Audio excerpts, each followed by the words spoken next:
जय हिमालय, जय भारत। संसार भर में हिमालयी लोग यूट्यूब चैनल देख रहे आप सभी का स्वागत है और मैं हूं भारत की राजधानी नई दिल्ली से डॉक्टर हरीश चंद्र लखेड़ा। जैसा कि आप भी जानते हैं कि प्रयागराज में महाकुंभ का आयोजन हो रहा है।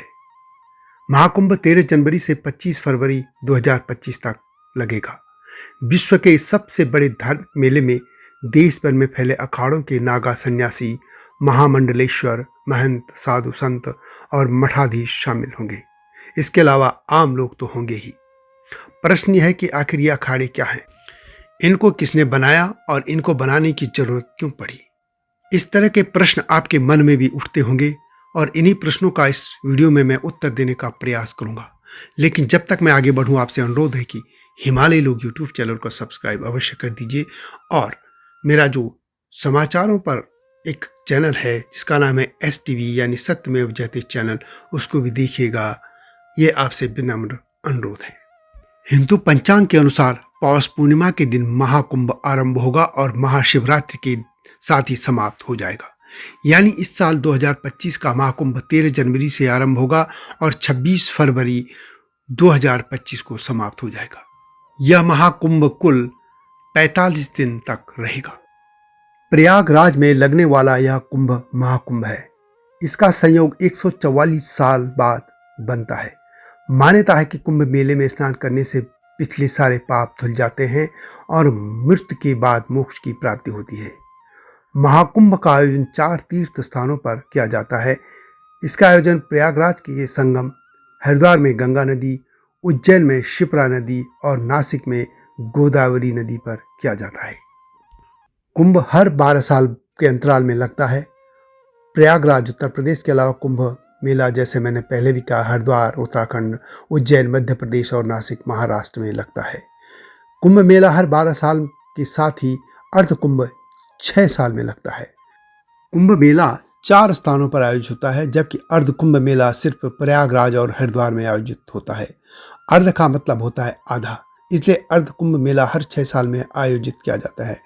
इसमें सबसे पहले अखाड़ों के साधु संत ही स्नान करते हैं, इसके बाद ही गृहस्थ स्नान करते हैं और इन्हीं अखाड़ों के बारे में अब मैं बात करूंगा। जगत गुरु आदि शंकराचार्य जी ने साधु संतों के समूह को अखाड़ा नाम दिया था। इन अखाड़ों के साधु आध्यात्मिक ज्ञान के साथ ही शस्त्र विद्या में पारंगत माने जाते हैं। प्राचीन काल में सनातन धर्म के अनुयायियों पर बढ़ते हमलों को रोकने के लिए आदि शंकराचार्य जी ने साधु सन्यासियों को संगठित किया था। विशेष तौर पर बौद्ध धर्म के बढ़ते पाखंड और यवनों मल्लेच्छों के आक्रमण से हिंदू धर्म की रक्षा के लिए आदि शंकराचार्य ने साधु संतों को शस्त्र विद्या में निपुण करने के लिए उनके कुछ संगठन बनाए थे और उन्हें अखाड़ा नाम दिया। आदि शंकराचार्य जी ने मठ मंदिरों और आम जनमानस को आक्रमणकारियों से बचाव के लिए धार्मिक अखाड़ों की यह स्थापना की थी। आदि शंकराचार्य जी का जन्म 8वीं शताब्दी में केरल में हुआ था। तब भारत की धन संपदा से लूटने आए आक्रमणकारी यहाँ से खजाना लूट कर ले जाते थे और कुछ भारत की संपन्नता को देखते हुए यहीं बस जाते थे। यह आदि शंकराचार्य जी थे जिनके मात्र एक दौरे से भारत खंड के बौद्ध धर्म का पाखंड खत्म हो गया था। बौद्धों का नामो निशान मिट गया था। बौद्धों ने भारत को कायर बना के रख दिया था। युद्ध करना पाप माना जाता था और बौद्धों का अनाचार बढ़ रहा था। इसी अवसर पर आदि शंकराचार्य जी भारत खंड में अवतरित हुए थे। आदि शंकराचार्य जी ने सनातन धर्म की पुनर्स्थापना के लिए कई कदम उठाए। उन्होंने भारतवर्ष के 4 कोनों पर 4 मठों की स्थापना की। इन 4 मठों में उत्तर के बद्रिकाश्रम का ज्योतिर्मठ, दक्षिण का श्रृंगेरी मठ, पूर्व में जगन्नाथपुरी का गोवर्धन मठ और पश्चिम में द्वारका का शारदा मठ शामिल है। इन 4 मठों के प्रमुख आज शंकराचार्य कहे जाते हैं। तब शंकराचार्य जी ने देखा कि समाज में धर्म विरोधी शक्तियां सिर उठा रही थी। वे समझ गए थे कि आध्यात्मिक शक्ति ही इन चुनौतियों का मुकाबला नहीं कर सकती है। इसलिए आदि शंकराचार्य जी ने युवा साधुओं से कहा कि वे कसरत करके शरीर को सुदृढ़ बनाएं और कुछ हथियार चलाने में भी कुशलता हासिल करें। इसके लिए उन्होंने ऐसे मठ स्थापित किए जहां कसरत के साथ ही हथियार चलाने का प्रशिक्षण भी दिया जाने लगा था। ऐसे मठों को ही अखाड़ा कहा गया था। यदि आज के संदर्भ में देखें तो अखाड़ा वास्तव में एक व्यायामशाला है जहां पहलवान कुश्ती आदि करते हैं या सीखते हैं, और गांव का मैदान जहां लोग नृत्य करते हैं वह भी अखाड़ा ही कहा जाता है। लेकिन साधु संतों के समूहों को भी अखाड़ा कहा जाता है, यानी अखाड़ा साधुओं का वह दल है जो शस्त्र विद्या में भी पारंगत होता है। यह कह सकते हैं कि अखाड़ा प्राचीन काल में भारत के साधु संतों का एक ऐसा समूह होता था जो संकट के समय में राजधर्म के विरुद्ध परिस्थितियों में राष्ट्र रक्षा और धर्म रक्षा के लिए कार्य करता था। इस प्रकार के संकट से राष्ट्र और धर्म दोनों की रक्षा के लिए अखाड़े के साधु अपनी अस्त्र विद्या का उपयोग भी किया करते थे। इसलिए अखाड़े के तहत पहलवानों के लिए एक मैदान होता था जिसमें सभी अखाड़े के सदस्य शरीर को सुदृढ़ रखने और संकट के समय सुरक्षा की दृष्टि से खुद को एक से बढ़कर एक दांव पेच का अभ्यास किया करते थे। साथ ही वे अस्त्र विद्या भी सीखते थे। आज भी अखाड़े होते हैं जो आज भी राष्ट्र को संकट में आने पर ज्ञान आदि से लोगों की राह पर लाने के लिए तत्पर रहते हैं।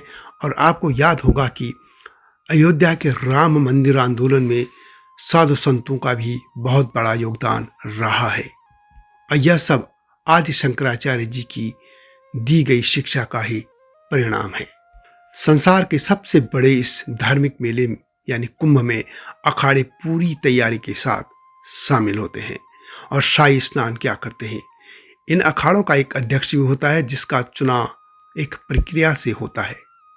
इस समय कुल 14 अखाड़े हैं। इनमें शैव मत के 7 अखाड़े, बैरागी वैष्णव संप्रदाय के 3 अखाड़े तथा उदासीन संप्रदाय के भी 3 अखाड़े हैं। एक किन्नर अखाड़ा भी अब अस्तित्व में आ चुका है। वैसे प्रारंभ में 4 ही अखाड़े बने थे, लेकिन अब बढ़कर इनकी संख्या 14 हो चुकी है। किन्नर अखाड़े को आधिकारिक रूप से शामिल करने के बाद ही यह अखाड़ों की संख्या 14 हुई।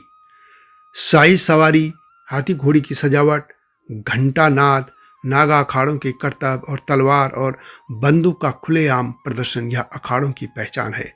जो साधु तलवार और अन्य शस्त्र चलाना नहीं जानते उन्हें इन अखाड़ों में शस्त्र चलाने की दीक्षा दी जाती है। सनातन धर्म में मुख्य तौर पर 3 मत हैं। एक है वैष्णव धारा जो भगवान विष्णु को मानने वाले, दूसरा शैव मत यानी भगवान शिव को मानने वाले, और एक है शाक्त यानी देवी को मानने वाले। परंतु अखाड़े शैव और वैष्णव मत के ही हैं। इसके अलावा उदासीन एक मत भी है जो कि गुरु नानक देव जी के सुपुत्र श्री चंद ने स्थापित किया था। शैव अखाड़ों में श्री पंचायती अखाड़ा महानिर्वाणी, दारागंज, प्रयाग, उत्तर प्रदेश। दूसरा है अटल पंच अखाड़ा चैक हनुमान, वाराणसी, उत्तर प्रदेश। तीसरा है पंचायती अखाड़ा निरंजनी, दारागंज, प्रयाग, उत्तर प्रदेश। चौथा है तपोनिधि आनंद अखाड़ा पंचायती, त्र्यंबकेश्वर, नासिक, महाराष्ट्र। पांचवा है श्री पंचदश नाम जूना अखाड़ा बाबा हनुमान घाट, वाराणसी, उत्तर प्रदेश। छठा है श्री पंचदश नाम आह्वान अखाड़ा दशमेव घाट, वाराणसी, उत्तर प्रदेश। और सातवां है पंचदश नाम पंच अग्नि अखाड़ा गिरिनगर, भावनाथ, जूनागढ़, गुजरात। यदि हम बैरागी वैष्णव संप्रदाय के 3 अखाड़ों की बात करें तो इनमें पहला है श्री दिगंबर अनी अखाड़ा शामलाजी, खाक चौक मंदिर, सांभर कांथा, गुजरात। अगला है श्री निर्वाणी आनी अखाड़ा हनुमान गादी, अयोध्या, उत्तर प्रदेश। और तीसरा है श्री पंच निर्मोही अनी अखाड़ा धीर समीर मंदिर, बंसी बट, वृंदावन, मथुरा, उत्तर प्रदेश। और इसके बाद पड़ता है उदासीन संप्रदाय जिनके 3 अखाड़े इस तरह हैं। श्री पंचायती बड़ा उदासीन अखाड़ा कृष्णनगर, कीटगंज, प्रयाग, उत्तर प्रदेश। श्री पंचायती अखाड़ा नया उदासीन कनखल, हरिद्वार, उत्तराखंड। श्री निर्मल पंचायती अखाड़ा कनखल, हरिद्वार, उत्तराखंड। अगली वीडियो में बताऊंगा कि सिखों का इन अखाड़ों से क्या संबंध है। यह वीडियो कैसी लगी कमेंट में अवश्य लिखें। जल्दी आऊंगा नई गाथा के साथ, तब तक जय हिमालय, जय भारत। हिमालय पे पेड़ हो तो गीत गाएंगी नदियाँ, गीत गाएंगी नदियाँ। पेड़ों पे चिड़िया है तो गीत गाएंगी नदियाँ, पेड़ों पे चिड़िया है तो गीत गाएंगी नदियाँ। माँ की लोरी जैसे होते हैं नदियों के गीत।